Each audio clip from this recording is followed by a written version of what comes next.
Hey there, tech enthusiasts. Welcome back to our channel, where we break down the latest tips and tricks for 2025. Today, we're tackling a common task: how to send a PDF in Outlook Mail by embedding it directly into your email message. Whether you're sharing reports, invoices, or any important documents, this method keeps everything neat and professional. Plus, it's straightforward and works on the latest Outlook versions. Let's jump right in. First things first, make sure you have Microsoft Outlook installed and open on your computer. If you're using the web version, the steps are similar, but we'll focus on the desktop app for this tutorial.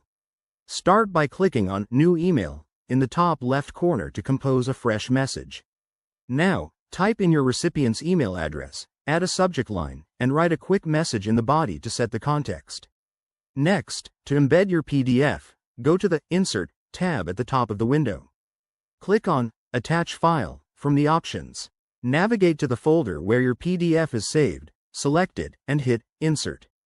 But wait, embedding isn't just attaching. Let's make it stand out. Once attached, you can double-click the attachment in the email preview to open it inline, or use the Insert as Text feature if your PDF has extractable content.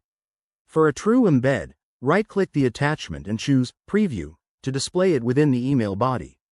This way, your recipients can view the PDF without downloading it separately. Pro tip: if your PDF is large, consider compressing it first to avoid email size limits. Also, always check for any sensitive information before sending. Once everything looks good, hit Send, and you're done. That's how simple it is to embed a PDF in Outlook for 2025. There you have it, folks, a quick and easy guide to mastering this essential skill. If you found this helpful, don't forget to like, subscribe, and hit that notification bell for more tech tutorials. Got questions? Drop them in the comments below. Thanks for watching, and see you in the next video.